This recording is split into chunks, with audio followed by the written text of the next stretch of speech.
All right, guys, here is the complete installation of Butty Bits 68 through 71 bay window bus accelerator cable throttle cable kit.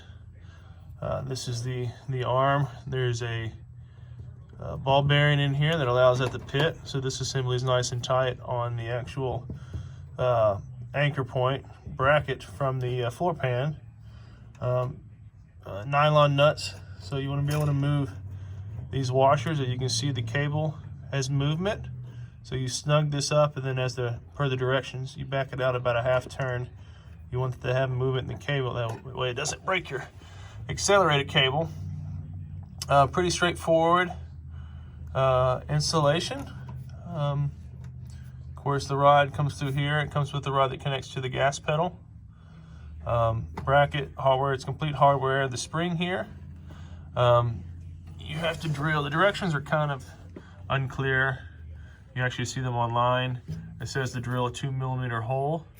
I used a 1/16 drill bit, punched that hole in there, and I attached this return spring. The pedal is extremely tight.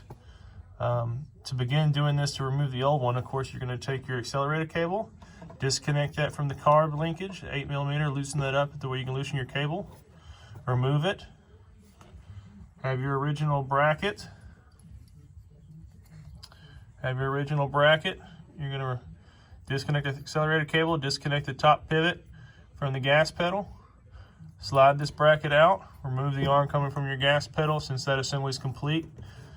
And Butty Bits kit here, slide in the new, tighten in the nut, 10mm here, 10mm here as well. This is a 10mm. The top one here is an 8mm, as well as the top underneath behind the gas pedal is 8mm.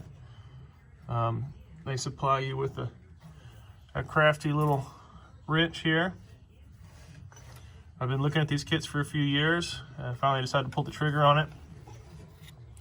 But that is Butty Bits kit there. Reduces a lot of the slop and stuff that's found in the original setup. I'll post some feedback once I actually start getting some mileage under here. Start driving this thing around a little bit and see what we got going on. So that is the installed visual representation of the kit installed on a 68, in this case a 68 bay window crew cab, double cab, but it's the same for 68 through 71. This linkage, of course, is going to change up when you start getting into the fuel injected models, and of course the right hand models are different. The tools that I use today, I use this the pliers to hold the cable in the back to loosen up the 8mm, 10mm on one end, another 10mm on the other end that tighten the nuts. There's my 8mm. Pick tool I use for the actual accelerator cable boot, or the arm boot, the grommet right there you see, to get that flush back through, and I actually use the screwdriver to help me kind of get that started from up top. But that is the kit in a nutshell. Here's the original components. Of course, that stuff's old and rusty. This is new. These spring keepers are new, but just a rinky-dink cheap kind of design originally. I'll post some follow-up, guys. Thanks for checking out the video.